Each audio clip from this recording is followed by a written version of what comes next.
What's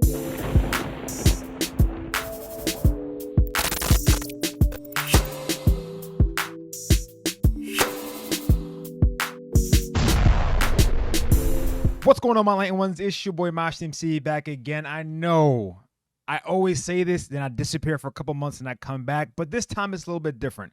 Right now, we're in the final saga of One Piece and things are beginning to get really interesting. Not even beginning. Things have been really interesting. I mean, we had admirals coming to Wano. We had a really, really rare appearance for someone who just dropped the movie. He was a star of the movie. I haven't seen much about the movie, but I hear it's magnifique, and that's none other than Redhead Shanks. You also got Luffy becoming a Yonko. We got Buggy becoming a Yonko, and there's so many things. I just remember yesterday we were making a Buggy video like, oh, Buggy may become a Yonko, bada bing, bada boom. A couple months later, he's the realest man in the room, Buggy the Clown. But today, we're not here to talk about that.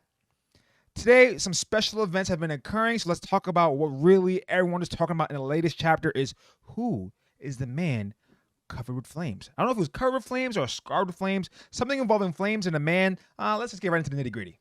Okay, I had to go back and actually see what Kid said in the Viz translation, get the official translation to get things rolling, and it said the man with the burn scar. And to be honest, that sort of changed things a slight bit. But as you can see on the screen, we already have a couple topics to talk about, and we're going to start off with the man of the hour, basically, the Flame Emperor himself, Sabo. And to be honest, when people were floating around the name Sabo, I didn't know what to think. I'm like, okay, obviously his name just got dropped in the last couple chapters, so it would make a lot of sense to stay on that little theme of things and thinking it's Sabo. But at the same time, when you sit back and really take a look at it, why would Sabo be interested in the One Piece? Obviously, the One Piece has some significance in the world, and they're trying to overthrow the rule of the last 800 years. And if that's the case, wouldn't the revolutionaries need to know something about the One Piece? Because the One Piece does play a big role in the whole thing. And that's what I really like about One Piece right now, because all these separate factions are slowly starting to web themselves together. And they're all going to meet to a final point when things are just going to cap off. Whether it be Marijois, Laugh-Tale, Roadstar. I mean, who knows where it's actually going to be, where the final war is going to be. But at the same time, no, it's going to be magnifique. I like that word today. We may use magnifique as the word of the day, guys. But talking more about Sabo, it doesn't really make much sense that he's going to be looking for Sabo, especially since Kid said the man with the burn scar. He just read the newspaper. He knows Flame Emperor Sabo. I think in that moment he would say the name. Obviously, Oda maybe wanted to like be conspicuous with it and actually keep his name blanked out. But for the most part, I don't think he would actually just say. I don't think he would just say the man with the burn scar. So, if it is Sabo, that sort of adds implications to possibly also having ties with Dragon. And the interesting part, I'm actually going to throw this out there early, is that we know that Kid and Killer have some association with the underworld. And them saying the man with the burn scar may be the alias for the person they're talking about. And to be honest, it may be a situation where that Kid and Killer don't necessarily know that the man with the burn scar is Sabo. So then that sort of adds like the significance to possibly Sabo having some dealings with the revolutionaries, with the underworld, maybe for weapons, maybe for information. I mean, to be honest, if you're a revolutionary, you would actually want both. So there is a line of thought for it to actually be Sabo, but for the most part, I don't think it is, because I think it would be really weird for Sabo just to be thrown in the mix of trying to find the One Piece. And Killer says it's time for them to take that man serious. I mean, Sabo also knows Luffy wants to be Pirate King, so it sort of adds like a little wrench in Luffy's plans too. So to me, it bears not that much weight, but at the same time, there is a line of thinking for it being Sabo because of their dealings with the underworld. Possibly the revolution is also having dealings with the underworld. But we move on to Scopper Gaban. And obviously, I'm not going to try to shoot all of these off because some of them actually have a lot to say about. And Scopper Gaban is another like one-off to me as well, because yes, it would be really interesting to bring yet another Roger Pirate into the main story, but at the same time, will it be too forced? I know people are going by dynamic, like Roger's like Luffy, Zoro's like Rayleigh, so then Scopper Gaban has to be like Sanji. Sanji's 3, Scopper's 3. Scopper will be the third introduction of the Roger Pirates into the story. We had Crocus, we had Rayleigh, now we have Scopper. It makes the most sense. And if we're tying along with Roger Luffy, Roger Luffy, Zoro, Rayleigh, Scopper is supposed to have fire. Somehow, some way, supposed to like add fire to that mix as well. And people were theorizing that Scopper has like flame powers or flame abilities. And to be honest, we're all talking about elemental hockey. Shout out Parvision. I've talked about elemental hockey quite a few times now. At the same time, it would make a lot of sense that Scopper Gaban may have some type of elemental advantage, because right now we don't know much about him. All we know is that he uses double axes. So who knows? So Sabo is a one-off. Scopper's also one-off, but it'll be really interesting if Kid was actually going to look for Scopper Gaban, because it makes the most sense. He's like, I have no idea. I don't have no leads to find this person. So Sabo, he has some leads because he can connect to the underworld, but Scopper Gaban, essentially, if he's not really connected to the underworld, how would he get to know him? And next we have Yarouge. Before I start off with Yarouge, I want to prologue this with the thought that if Kid and Killer are now serious, Kid and Killer are now serious about going to get the One Piece. Obviously, the crew is not really up to stuff, because at the end battle, we're not looking at Buggy, Mihawk, Luffy, Zoro, Sanji, Yamato, Jinbei, Chopper, Usopp, the Straw Hats in general. When you compare the two, obviously Law's crew is nowhere near there, but at the same time, Law's not necessarily looking for the One Piece, more or less the meaning of the will of D. So I won't really add Law to the fighting mix of like trying to actually attain the One Piece. And if it's so, it may just be Law, Kid, and Luffy, maybe not the crews. But Kid is actively trying to get the One Piece, and now he sort of took down a Yonko. So now not only does he have a target on his back, but he's also trying to move ahead in the new world. And we know he already went to Big Mom's territory, beat a Sweet Commander, and got a scan of the print. Now has the Wano rope poneglyph.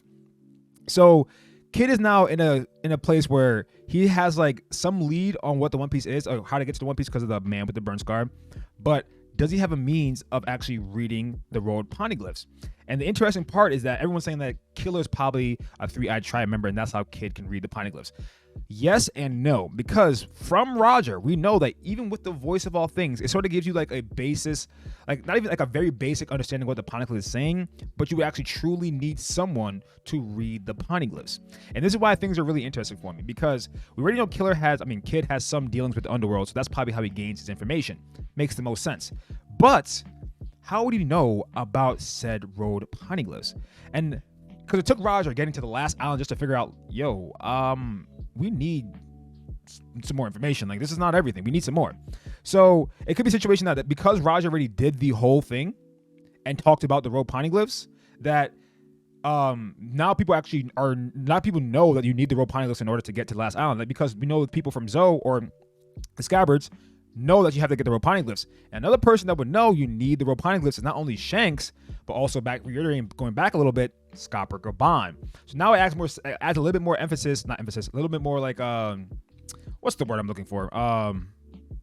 It gives him a little bit more credibility that Scopper may be the man with the burn scar, because he would need to know to get the road poneglyphs. And the reason why I mention that is because not only did Kid go to Big Mom's territory and get a scan, how would Kid know about the road poneglyphs? And I keep tying this all the way back to the beginning part of entering the New World, right?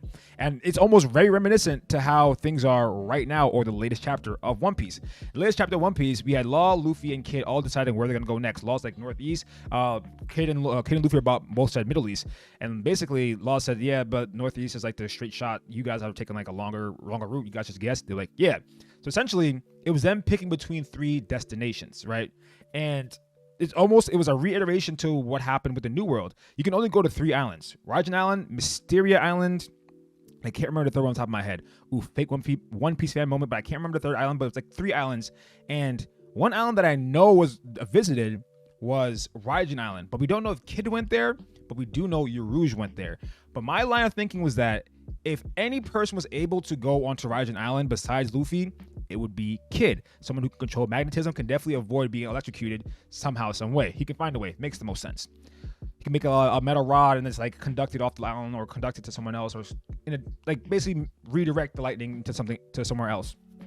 So if he did go to Rajan Island, what did he find on it? And the reason why I think Rajan Island is really significant is because Rouge has no line of thinking, no path in the story. Rouge is like a place there. He's from the Sky Islands. He's from Burka. He's a mad monk. He has this weird paramecia that alters his body. We know nothing about him besides the fact that he's on the balloon terminal, and I'll get to that in a second. But we know that Rouge went there, and he went there. It was able to traverse the islands because of Casa. Casa gave him an umbrella. It was like, if you want to traverse the island, here's an umbrella to do so. So now we have Kid possibly being able to traverse the island with his Devil Fruit, and Rouge possibly being able to traverse the island with his with the assistance of Casa. And the reason why these two things are interesting is because essentially Rouge and Kid, if they both went to Rajan Island, followed the same path. And by that I mean Kid, Rouge, Rajan Island. Kid, Rouge, Big Mom's territory. And the thing is, Kid had a reason to go to Big Mom's territory while Rouge didn't. Kid went to get a road poneglyph. Why did Rouge go there? And it didn't look like he went there with his fleet, but I think he did. I remember, I think they were all healing on Blue Terminal, so I think they all went. So essentially, Kid and Rouge had a reason to go there. And now we know that Kid's reasoning was getting a road poneglyph. So what was Rouge reading? What was Rouge going there for? Most likely the same exact thing. And to add a little bit step further, when we got introduced to basically Kid in the Supernova Alliance, not only that, we then see Kaido descending from the Sky Island right above Kid's island, but who else was there watching Kaido fall? Rouge. So essentially, Kid and Rouge have been following the same path since they've been in the New World. And it'd be interesting if they had a road poneglyph on Raijin Island. And the reason why there's some emphasis for that is because after Roger and Odin left Fishman Island, and Odin was like, having 2 poneglyphs in the same area is really, really tough. They possibly moved it. Shanks possibly moved it. Whitebeard possibly moved it. Who knows? But another notable island that we saw them go on in the flashback is Raijin Island. So it'd be really interesting if Roger was like, hey, why not hide a poneglyph in an island that's basically inaccessible to most people? Makes the most sense. And I think you can have a line of thinking or a train of thought that would actually like play along with that.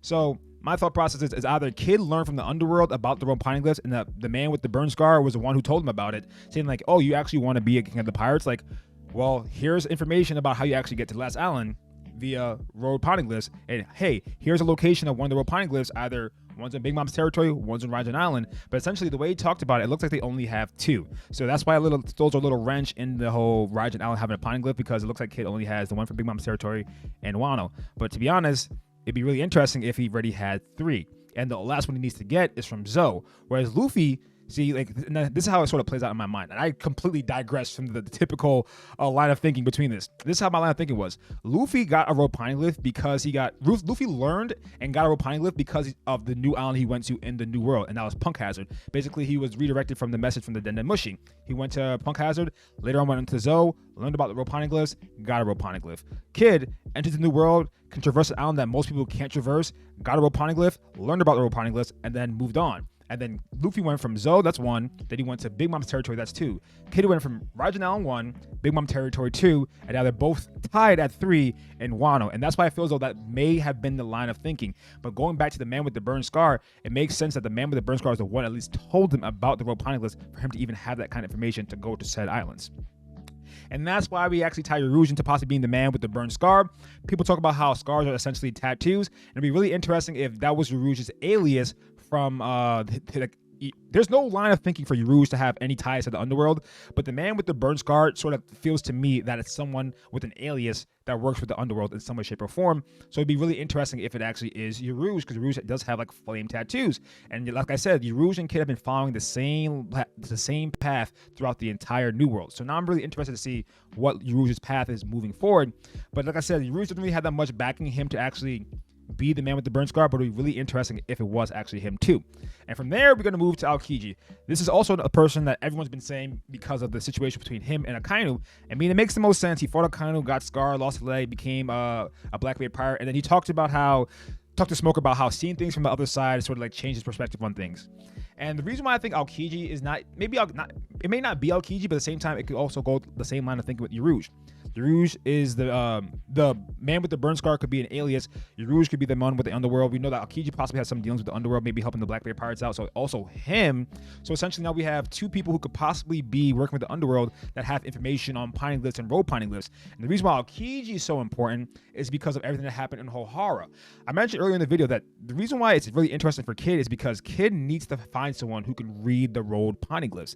And I'm not saying Aokiji knows how to read it, but Aokiji being on Ohara, possibly gaining some information about the road poneglyphs would be really interesting, because now you not only give Kid a way to read the road poneglyphs or maybe learn about the road poneglyphs, you now give Blackbeard one as well, because Blackbeard also was in the race. Whereas Shanks, we don't really know how Shanks is doing things, but at the same time, Shanks may have a way to do it.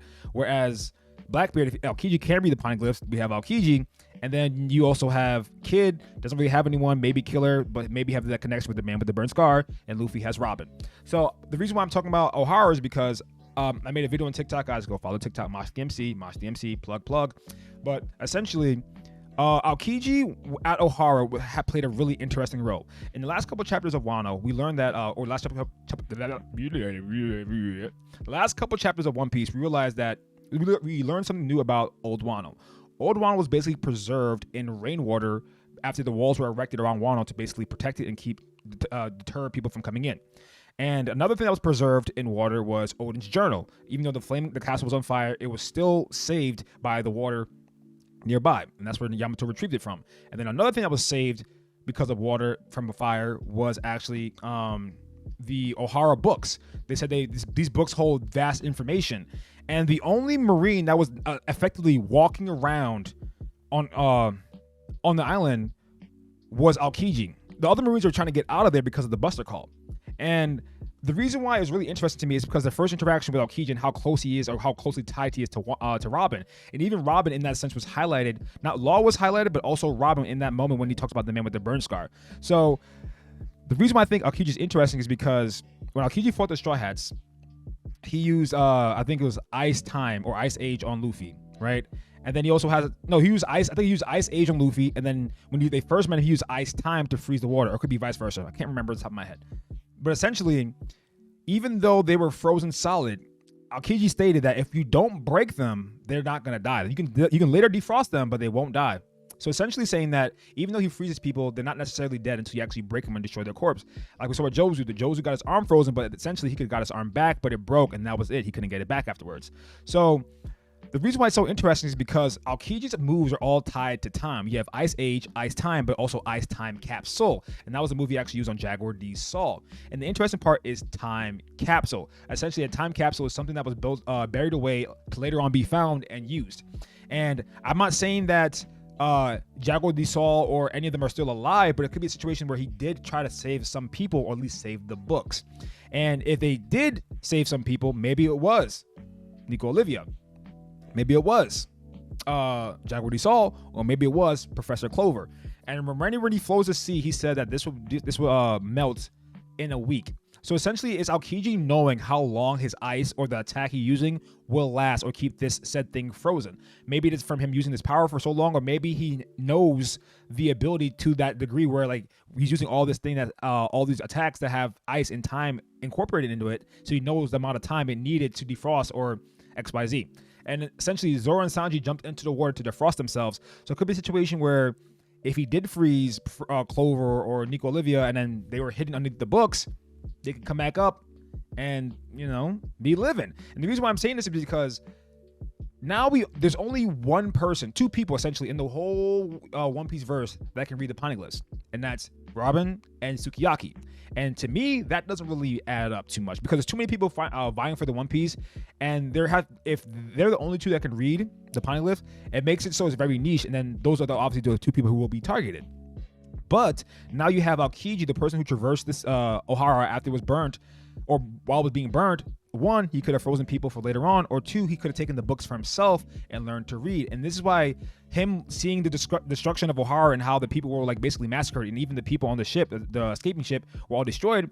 Him wanting to work for the other side, that was the thing that triggered him and sort of like flipped him on its side. Remember, he actually trained underneath Garp, and Garp already has that mentality: I don't trust celestial dragons. And essentially, we don't know how Garp is faring with the Marines, but it's been a thing that Garp essentially is working for a sword, and that's like a headcanon that a lot of people are talking about. Shout out Randy Choi. But at the same time, if it does come true, it makes sense that Aokiji later on flips, become a pirate. But not only that, he also has information not only on the poneglyphs, but also how to read them, because Aokiji is not a dumb person, and him learning how to read the poneglyphs, it's very likely. And the reason why I have Professor next is because of what Oda says. Just like I was talking about, I want to combine the two. Oda essentially said that there would be a specific certain professor that would come into the story and explain Devil Fruits. But the thing is that Oda's like really close to the titles he puts on people, right? And the only professor that I think I know from the series is Professor Clover. And Professor Clover not only has information on poneglyphs, but also on the Ancient Kingdom. But yes, Dr. Vegapunk has knowledge on the future. On knowledge that's 5,000 years ahead. It could be a situation where he doesn't really necessarily know the creation, how Devil Fruits were actually created. But obviously, it makes the most sense that the professor he's talking about is Dr. Vegapunk, but it's very interesting that he calls him Dr. Vegapunk, and he said a professor is going to be the one to come in. I mean, I don't really have the exact translations, but it was definitely said to be professor. It could be wrong, could have been doctor, but that's neither here nor there. So I'm really interested to see if, one, Professor Clover is alive, and two, if he is alive, what is he doing?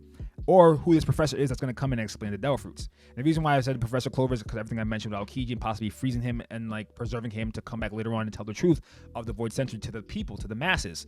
And it'd be interesting if the person who actually does that for them is someone that was saved by an admiral, the greatest military power that the Marines had at that moment. One of the things the world government were banking their like safety on. So it's really interesting to see how that would play out.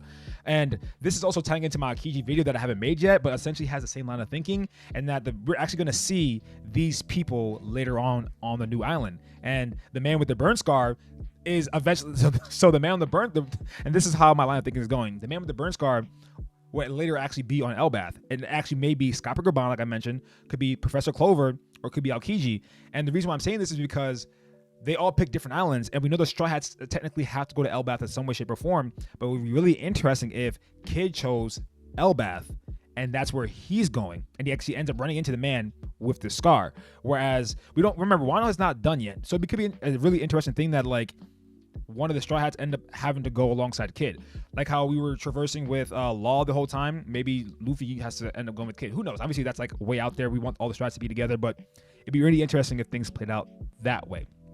But how these people may come back into the story all at Elbath. Aokiji, Jaguar Saw, hopefully he's dead. Hopefully he remains dead. I don't want him to come back. Obviously Oda's done that a couple times. Would be interesting, but I hope he's dead. And Jaguar Saw was already talking about how all the giants that aren't from Elbath, we don't all act the same. And then later on seeing that Jaguar Saw is on Elbath. But that's neither here nor there. Or someone, essentially I'm just saying that Elbath is going to be a really interesting arc because we have to figure out more ways for us to read the poneglyphs. And Oda already sort of put it out there that people with the voice of all things can't fully read or grasp all the information on the poneglyphs unless maybe your three-eyed tribe people have like a level up on the voice of all things and actually can like literally hear the voices speaking out what's written on the poneglyph. But that's neither here nor there. And lastly, obviously it could be a new character. To be honest, I like the idea that it is a new character because it sort of adds a little bit more of like wiggle room for Oda, and like also like how does this person know about the poneglyphs? Can he read the poneglyphs? I was thinking like it could be like Nico Robin's dad, and I was like, that's a little iffy as well. We don't really want to bring the dead people back, you know? So if it is a new character, I want to know what their origin is. Like maybe it could be from the Sky Islands, and that can also tie Rouge back into the story. So I like the idea that like I do like the idea that the man with the burn scar has some ties to the underworld, and that sort of leaves the door wide open for a lot of things because we already have the 7 emperors of the underworld. We already have possibly Shanks having a connection to the underworld. We have Doflamingo being in jail, but the way things are looking, it looks like Buggy and then may go, you know, come on, Dofi. I mean, we have Dofi, Crocodile, Mihawk, and Buggy leading them all. Go figure. And then also maybe even getting Caesar. I really want Caesar to join the Cross Guild, by the way. This is my headcanon I've been talking about for a while. Caesar joins them as well. But essentially now you have a lot of people who may have some ties to the underworld. You have Crocodile who has ties. You have Buggy who has ties. You have Doflamingo who has ties. And essentially I think Mihawk may also have ties because if he's going around fighting all these worthy opponents, it would make the most sense that the way to find them is information from the underworld. But that's neither here nor there. But like I said, the reason why this is really interesting is because if they're getting serious about the One Piece, they have to find a way to actually be able to read the rogue poneglyphs. And that's why these characters become so interesting because we actually don't know who can read it for Kid if it's not Killer with the voice of all things. And the voice of all things with the Three-Eyed Tribe is a step above. That was a mouthful, but at the same time, there's a lot to go into that one panel because it just makes you, damn.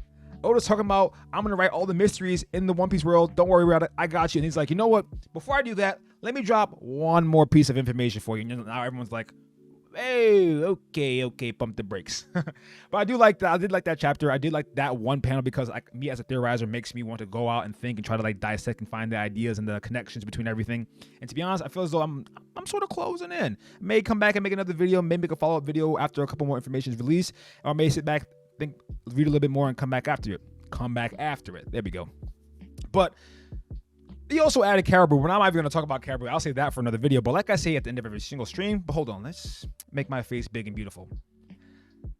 Like I said at the end of every single stream, this is not a stream, this is a video. Like I said at the end of every single video, tell your friends, your family, your loved ones, anyone you feel that might be entertained by the stream, bring them in here because the Light ones are growing each and every single day. Make sure you hit that subscribe button and the like button and please share. But also leave a comment, tell me what you guys think. And until next time, remain polished, y'all.